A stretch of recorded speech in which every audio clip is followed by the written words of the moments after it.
Hello everyone, welcome back to the Lawful Player Society. Today I'm going to talk to you a little bit about what you need to start playing Dungeons & Dragons and some of the misconceptions people have when they're getting into the hobby. So the first thing is, Dungeons & Dragons can be an expensive hobby. If you guys see just a little bit behind me, that's some of my collection of books and things of the sort. I've spent a good amount of money on Dungeons & Dragons, but I've also been playing for 4 years. So to actually start playing, you really don't need to spend that much. And when I was doing research for this video, I saw that online a lot of people haven't talked about what new players need to start playing Dungeons & Dragons. So I wanted to kind of clear the air a little bit and talk to you guys about what you need in order to start playing.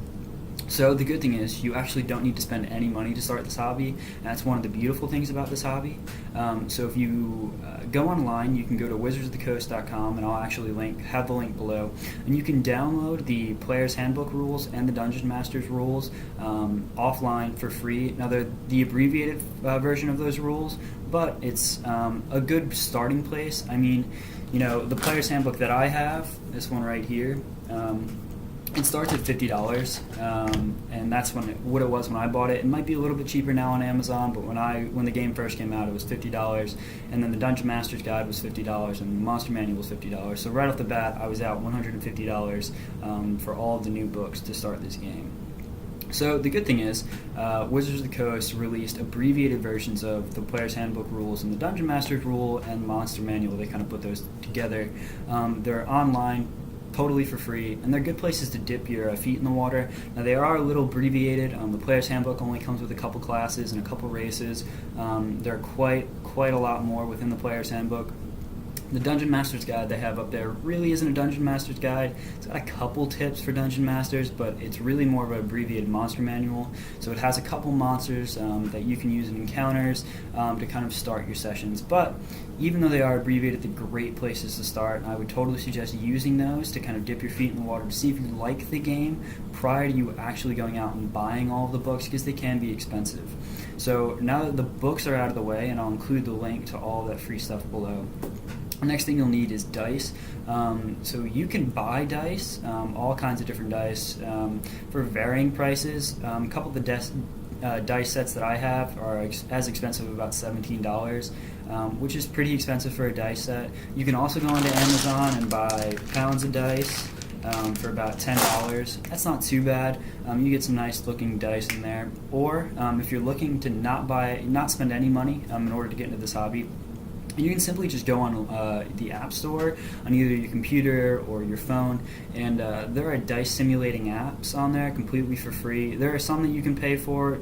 I don't know why you pay for it when you can get others just for free, and they work just as fine. Actually, the dice that you get on those apps are more statistically accurate than the dice that we have in real life.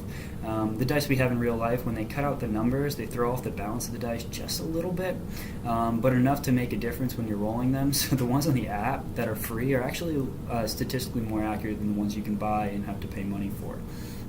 Just fun facts. So now that we've got the rules out of the way and the dice out of the way, a lot of people like to play with miniatures. I spend a lot of money on miniatures. It's what I usually spend my most money on. I mean, there's these nice miniatures that come pre-painted from Wizards of the Coast. They're beautiful, but they're pretty expensive. And then you can also buy unpainted miniatures and then paint them. So that's what I did with this one right here. I know you can't really see them well, but you know, it serves the purpose. So those can be a little bit more expensive. If you're just getting into the hobby, I don't suggest it. Now, if you don't want to pay anything while you're playing this hobby, which is perfectly fine if you're just getting into it, you can use things like erasers, paper clips, pencils, pen caps, anything to kind of just act as a physical representation of where your character or monster is in relation to other things. It's perfectly fine. It's what they used to use back in the day when they didn't have companies that produced miniatures. So you have your miniatures out of the way, your dice out of the way, your rules out of the way. So all you really need to provide is a space to play and people to play it with. I can't help you with that currently. I can't find you people to play with, and I can't give you a space to play in, but I can make some suggestions for you. So if you're looking for a space to play, you can go to your local game store or comic book store. Usually they'll have free-to-play times where you can get people and they'll bring out tables and you can go and play. It gets a little noisy in there because there will be other people playing, but it's better than not playing at all. You can also do online with Google Hangouts, Skype, Roll D20. There are a bunch of different virtual tabletop forums where you can go on and play. Those are pretty good. I like playing in person with people. However, if you can't play in person because your players either don't want to make a long drive or you're not geographically close to one another, that's a perfect option. I would suggest using a basement or a finished living room or something of that sort, where you guys can all sit down together and you have a table large enough to accommodate all of your players, plus some dice and papers and whatnot. I use my basement. The beautiful thing is my basement is soundproof and kind of insulated, sound insulated, I should say. So Dungeons and Dragons games can get a little noisy. So when you are looking at space, look at a space where if you're getting loud, you won't annoy either your neighbors or the other people living in your home. And then for your friends, if you're looking for people to play with, you can go to Facebook forums. You can go online. There are places where you can go find people to play. You can go. Roll D20 has forums where you can find players locally. Wizards of the Coast has a search tool where you can find game shops around you to find people to play with. So there's all different ways you can find people to play, and I'll do another video about how you can find people because I know that's one of the struggles new gamers have.